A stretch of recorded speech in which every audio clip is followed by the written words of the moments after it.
Hello বন্ধুরা, সপ্তাহের শুরুতে আরও একটা গরমাগরম টেক নিউজ নিয়ে আমি প্রিয়তোষ আপনাদের সামনে। আজকে প্রথমেই আপনাদের সকলকে ধন্যবাদ দিয়ে শুরু করতে চাই, কারণ আজকে আমরা বাংলার প্রথম পরিবার যারা কিনা 350তম টেক নিউজে পা রাখলো। এটা আপনাদের ভালোবাসা, আপনাদের সাপোর্ট ছাড়া কখনোই সম্ভব ছিল না। এইভাবেই আপনারা ভালোবাসবেন, সাপোর্ট করবেন, আমাদের পরিবারকে এগিয়ে নিয়ে যাবেন, সেই আশা রাখবো। আজকে প্রথমেই টেক নিউজে অ্যাপেলকে নিয়ে কথা বলবো। দু একদিন আগে টেক নিউজেই আমি আপনাদেরকে বলেছিলাম অ্যাপেলের যে আইফোন 13 সিরিজ আসবে সেখানে আমরা স্যাটেলাইটের মাধ্যমে কমিউনিকেশন সিস্টেম দেখতে পাবো, অর্থাৎ ওই অ্যান্ড্রয়েড সিস্টেমে যেটা ভোল্টির ওপর কাজ করে বা ওয়াইফাই কলিংয়ের ওপর কাজ করে সেই ধরনের সিস্টেম অনেকটা। কিন্তু শোনা যাচ্ছে এই আইফোন 13-এর এই যে ফিচার্সটা সেটা কিন্তু সমস্ত দেশে অ্যাভেলেবেল করা হবে না। আমেরিকা যুক্তরাষ্ট্র, ব্রিটেন সহ বেশ কিছু প্রথম কান্ট্রির দেশে অ্যাভেলেবেল করা হবে, আমাদের মতো দেশে সেটার ব্যবস্থা থাকছে না। তো এই ব্যাপারগুলো আমি বুঝি না, যাই হোক আপনাদের সাথে খবরটা শেয়ার করা ছিল। এই ধরনের আরও আকর্ষণীয় খবর রয়েছে আজকে, অত্যন্ত মারাত্মক খবর রয়েছে, একদম টেক নিউজটা সম্পূর্ণ দেখতে হবে। তাহলে চলুন না দেরি না করে আজকের টেক নিউজ পর্ব শুরু করি। এরপরে যে খবরটা আমি আপনাদের সাথে শেয়ার করবো না, সেটা শুনলে আপনি যদি কারোর উপর আজকে রাগও করে থাকেন, সেই রাগটা একদম নষ্ট হয়ে যাবে। কি গার্লফ্রেন্ডের উপর রাগ করেছেন? তাহলে চলুন খবরটা শুনে নিই। জার্মানি গভর্নমেন্ট একটা নিয়ম করছে যে প্রত্যেকটা স্মার্টফোন কোম্পানিকে অন্তত 7 বছরের আপডেট রোল আউট করতে হবে। আমরা যখন আজকের দিনে স্মার্টফোন কিনতে চাই, শুধুমাত্র স্যামসাং বলে হয়তো 2 বছর বা 3 বছর আপডেট দেবে, বা OnePlus-এর মতো কোম্পানি বলে, রেডমি, শাওমির মতো কোম্পানি হয়তো 1 বছর বা 1.5 বছরের আপডেট দেয়। তো সেক্ষেত্রে জার্মানির সরকার যদি নিয়ম করে 7 বছরের আপডেট দিতে বলে, তাহলে এর এফেক্টটা কিন্তু আমাদের মতো দেশেও পড়বে। তখন আমরাও স্মার্টফোন কোম্পানিগুলোকে চাপ দিতে পারবো। এটা সত্যিই একটা বড় স্টেপ। আর আমরা অ্যাপেলকে অলরেডি দেখি, অ্যাপেলের যে আইফোন 7 রয়েছে সেটাতে এখনও পর্যন্ত iOS 15-এর আপডেট আসবে। সুতরাং বুঝতে পারছেন, এই জন্য অ্যাপেল কিন্তু অনেকটা এগিয়ে যায়। এবার অ্যান্ড্রয়েডেও সেই পথে চলতে হচ্ছে। এরপর আমরা কথা বলবো মিডিয়াটেক সম্পর্কে।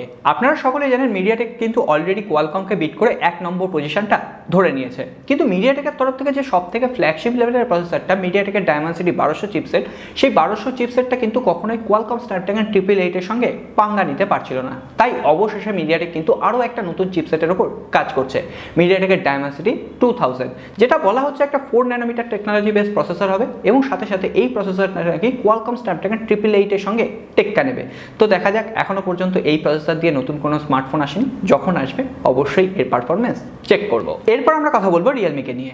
রিয়েলমি 9 তারিখে একটা লঞ্চ ইভেন্ট রয়েছে, এই কথা আপনারা সকলেই জানেন। Realme 8i, Realme 8s, Realme tablet launch করছে। রিয়েলমি ট্যাবলেটের বেশ কিছু ছবি আজকে সামনে চলে এসেছে, তো আপনারা দেখতে পাচ্ছেন। এছাড়াও এই রিয়েলমি ট্যাবলেটে যে স্ক্রিন সাইজ হবে সেটা 10.2 ইঞ্চি, এবং WXQVGA নামে একটা ডিসপ্লের টেকনোলজি এখানে ইউজ করা হবে। বলা হচ্ছে এটা সুপার অ্যামোলেড। তো জানি না এই ডিসপ্লের কোয়ালিটি কেমন হবে, যখন এটা লঞ্চ করবে অবশ্যই আপনাদের সাথে এর রিভিউ শেয়ার করার চেষ্টা করব।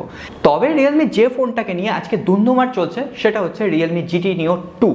এই রিয়েলমি GT Neo 2 এর বেশ কিছু স্পেসিফিকেশন সামনে চলে এসেছে। ফার্স্ট লুক কেমন হবে সেটাও আমি গত কয়েকদিন আগে টেক নিউজে আপনাদের সাথে শেয়ার করেছি। তবে সব থেকে আকর্ষণীয় ব্যাপার হচ্ছে এই ফোনটার দাম নাকি হবে 21,999 রুপি। ট্রাস্টেড একটি সংস্থা, তার রিপোর্টে এটা উঠে এসেছে। এবং স্পেসিফিকেশন কি থাকছে? কোয়ালকম স্ন্যাপড্রাগন 870 প্রসেসর, 6.62 ইঞ্চির অ্যামোলেড ডিসপ্লে, এর সঙ্গে সঙ্গে এখানে থাকছে 64 মেগাপিক্সেলের ট্রিপল রিয়ার ক্যামেরা, 16 মেগাপিক্সেলের সেলফি ক্যামেরা, 5000 mAh ব্যাটারি। আমি কি হলো ভাবছেন তো? এটা আমাদের নৈমিত্তিক ঘটনা হয়ে গেছে, যার জন্য একটাও ঠিক টাইমে ভিডিও আসছে না। রিয়েলমি GT এই ফোনটা রিভিউ কবে থেকে করবো ভাবছি, কিন্তু এই কারেন্টের জন্য করা হচ্ছে না। যাই হোক, যে ফোনটার কথা বলছিলাম, রিয়েলমি GT Neo 2, এই ফোনটা এই স্পেসিফিকেশন দিয়ে এই প্রাইস পয়েন্টে কিভাবে আসবে আমার জানা নেই। আবার অনেকেই বলেছেন এই ফোনটার দাম নাকি ভুলভাবে প্রিন্টিং হয়ে গেছে বা ভুলভাবে টাইপিং হয়ে গেছে, কিন্তু নিচের দিকে আরও এক জায়গায় লেখা আছে এই ফোনটা নাকি OnePlus Nord CE direct competitor হবে। তো সেক্ষেত্রে বিচার করলে এই ফোনটার দাম কিন্তু ওই 23,000 রুপির আশেপাশে হওয়ার সম্ভাবনা রয়েছে। তো দেখা যাক। এরপর আমরা কথা বলবো iQOO কে নিয়ে। অলরেডি iQOO কিন্তু ভারতের বাজারে লঞ্চ করে দিয়েছে iQOO Z3। এই iQOO Z3 সাকসেসর ফোন আসার কিন্তু এবার সময় হয়ে গেছে, iQOO Z5। যদিও এবার আর iQOO Z3 একটা সাকসেসর আসছে না, আসছে 3টে সাকসেসর। বলা হচ্ছে iQOO Z5, iQOO Z5X এবং iQOO Z5 Pro নামে 3টে ফোন লঞ্চ করবে ইন্ডিয়ার বাজারে। যদিও এখনো পর্যন্ত স্পেসিফিকেশন কিছু জানা যায়নি, এবং বাংলাদেশের বাজারে অ্যাভেলেবেল হবে কিনা এখনো জানা নেই। তো দেখা যাক, iQOOর ফোন যতদিন না বাংলাদেশের বাজারে অ্যাভেলেবেল হবে না, ততদিন ব্যাপারটা ঠিক জমছে না। আপনারা বাংলাদেশের বন্ধুরা iQOO ফোনের জন্য কতজন অপেক্ষা করছেন অবশ্যই কমেন্ট বক্সে লিখে জানান। এরপর আমরা কথা বলবো ইনফিনিক্সকে নিয়ে। অলরেডি আপনারা সকলেই জানেন ইনফিনিক্স কিন্তু তাদের দুটো মিড বাজেট ফ্ল্যাগশিপ লেভেলের ফোন লঞ্চ করতে চলেছে। ফ্ল্যাগশিপ এটা প্রসেসরের দিক থেকে নয়, তবে অন্যান্য যে সমস্ত স্পেসিফিকেশন রয়েছে তার দিক থেকে বিচার করলে ইনফিনিক্স জিরো এক্স এবং Infinix zero x pro. Infinix zero x pro এই ফোনটার একদম ব্যাক প্যানেলের ছবি আজকে সামনে চলে এসেছে। ক্যামেরা হাউজিংটা কেমন দেখতে হবে সেটাও জানা গেছে। বলা হচ্ছে 108 মেগাপিক্সেলের ক্যামেরা থাকবে, এছাড়াও সেকেন্ডারি একটা পেরিস্কোপিক জুম লেন্স থাকবে, সেটা কত মেগাপিক্সেলের এখনও জানা যায়নি। এর সঙ্গে সঙ্গে এখানে 120 হার্টজের অ্যামোলেড ডিসপ্লে থাকবে। তো দেখা যাক, ইনফিনিক্সের এই দুটো ফোনের জন্য কিন্তু অপেক্ষা করতেই হচ্ছে। এরপর আমরা কথা বলবো ভিভোকে নিয়ে। ভিভো 9 সেপ্টেম্বর চায়নার বাজারে লঞ্চ করতে চলেছে ভিভো X70 সিরিজ। আপনারা সকলেই এই সিরিজের জন্য ওয়েট করেছিলেন। শুধুমাত্র X70 সিরিজ নয়, ভিভো ওই দিন লঞ্চ করবে ভিভো S10e নামে আরও একটি স্মার্টফোন, এবং সেখানে থাকবে মিডিয়াটেকের ডায়মেনসিটি 900 সিরিজের প্রসেসর। এর সঙ্গে সঙ্গে 6.44 inch full HD plus full view super AMOLED display থাকছে, 64 মেগাপিক্সেলের কোয়াড ক্যামেরা সেটআপ থাকছে। তো দেখা যাক, এই ফোনটা কিন্তু ইন্ডিয়ান মার্কেটে লঞ্চ হবে এবং মোটামুটি ওই 20 থেকে 25,000 রুপির মধ্যেই লঞ্চ হওয়ার সম্ভাবনা রয়েছে, বাংলাদেশেও পৌঁছে যাবে। ভিভোর কথা যখন উঠলেই তখন একটা ছোট্ট পেটেন্ট সম্পর্কে বলে দিই। ভিভো বেশ কিছুদিন আগে একটা পেটেন্ট ফাইল করেছিল, যেখানে স্মার্টফোনের থেকে তার ক্যামেরাটাকে আলাদা করা যাচ্ছিল এবং ক্যামেরাটাকে দিয়ে আপনি ছবি তুলতে পারছিলেন। আপনি ফোন দিয়ে কিন্তু এই ক্যামেরাটাকে রিমোটলি অ্যাক্সেস করছিলেন। এই ধরনের সেম আরও একটা পেটেন্ট কিন্তু ভিভো ফাইল করেছে। লেটস গো ডিজিটালের রিসেন্ট টুইটার হ্যান্ডেল থেকে আমরা এই পেটেন্টটা দেখতে পাচ্ছি, এবং পেটেন্টটা সত্যি এবার মনে হচ্ছে ভিভো এই পেটেন্টটার উপর কাজকর্ম করছে। এই ধরনের আকর্ষণীয় বেশ কিছু যদি ইনোভেশন আমরা দেখতে পাই, অবশ্যই এইগুলো দেখার জন্য কিন্তু আমরা অপেক্ষা করে থাকি। না হলে আমাদের স্মার্টফোন কিন্তু আজকাল বোরিং হয়ে যাচ্ছে। শুধুমাত্র প্রসেসরের আপগ্রেডেশন করে, ডিসপ্লে ভালো করে আমরা কতদিন চালাবো? আমরা নতুন নতুন ইনোভেশন দেখতে চাই। আপনাদের কি মত অবশ্যই জানাবেন। এরপর আমরা কথা বলবো স্যামসাংকে নিয়ে। স্যামসাংয়ের যে ফোনটাকে নিয়ে তুমুল হট্টগোল চলছে সেটা হচ্ছে স্যামসাং গ্যালাক্সি M52। অলরেডি ভারতবর্ষের IMEI ডাটাবেসে আজকে ফোনটাকে খুঁজে পাওয়া গেছে। এছাড়াও FCC certification section, Bluetooth SIG certification section, সমস্ত জায়গায় এই ফোনটি কিন্তু এনলিস্টেড হয়ে গেছে। অর্থাৎ এই মাসের শেষের দিকে এই ফোনটাকে আমরা ভারতবর্ষের বাজারে দেখতে পাবো। ওটা ওই A52s, এই ফোনটার একটা রিব্র্যান্ডেড ভার্সন হবে। হ্যাঁ, স্পেসিফিকেশন কিছু কম থাকবে, দামটাও বেশ কিছুটা কম হবে।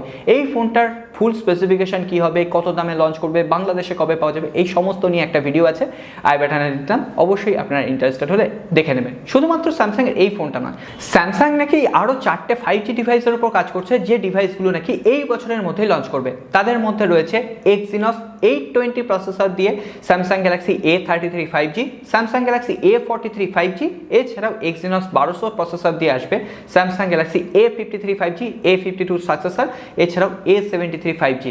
সো দেখা যাক, স্যামসাং কিন্তু একটা বড়সড় লক্ষ্যমাত্রা নিয়েছে। অবশ্যই স্যামসাংয়ের এই বিশাল কর্মকাণ্ড কি হয় দেখার জন্য আমাদের অপেক্ষা করতে হবে। এরপর আমরা কথা বলবো শাওমিকে নিয়ে। শাওমির তরফ থেকে MI 11T, MI 11T Pro, যদিও MI নেই, শাওমি 11T, 11T Pro, এই ফোনগুলো 15 সেপ্টেম্বর চায়নার বাজারে লঞ্চ করতে চলেছে।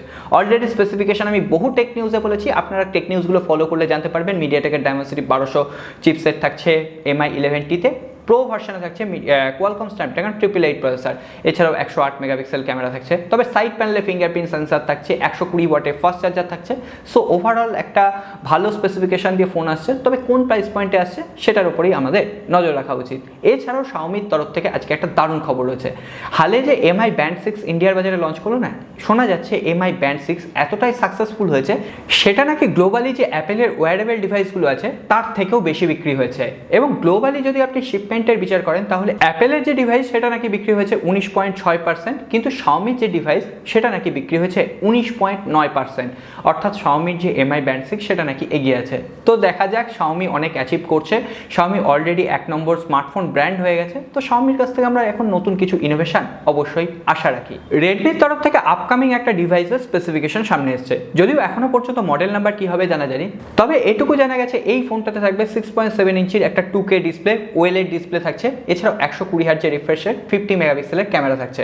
এছাড়াও বিভিন্ন ধরনের হ্যাপটিক ফিডব্যাক থাকবে। তো দেখা যাক এই স্মার্টফোনটা কি মডেল নাম্বারে আসবে, অবশ্যই কমেন্ট বক্সে লিখে জানান। শাওমি কিন্তু তার MIUI সিস্টেমকে নিয়ে অনেক বেশি চিন্তিত, এবং কিভাবে এটাকে ইমপ্রুভ করা যায় শাওমি কিন্তু পরীক্ষা নিরীক্ষা চালাচ্ছে, চেষ্টা চালাচ্ছে। শাওমি কিছুদিন আগে চায়নার বাজারে বেশ কিছু সিলেক্টেড ডিভাইসের জন্য চালু করেছিল MIUI 12.5 এনহান্সড এডিশনের আপডেট। শোনা যাচ্ছে ওই আপডেটটা এবার ভারতবর্ষের বাজারে বিভিন্ন স্মার্টফোনে রোল আউট করা হবে। ভারতবর্ষ ভারতবর্ষে এমআইয়ের বা রেডমির যে সমস্ত ফ্ল্যাগশিপ লেভেলের ফোন আছে সেই ফোনগুলো নাকি এমআই ইউআই 12.5 এনহ্যান্স এডিশনের আপডেট পাবে। পরবর্তীতে এই বাজেট বা লোয়ার বাজেট ক্যাটাগরি ফোনগুলো পাবে কিনা সেটার উপরে আমরা নজর রাখবো।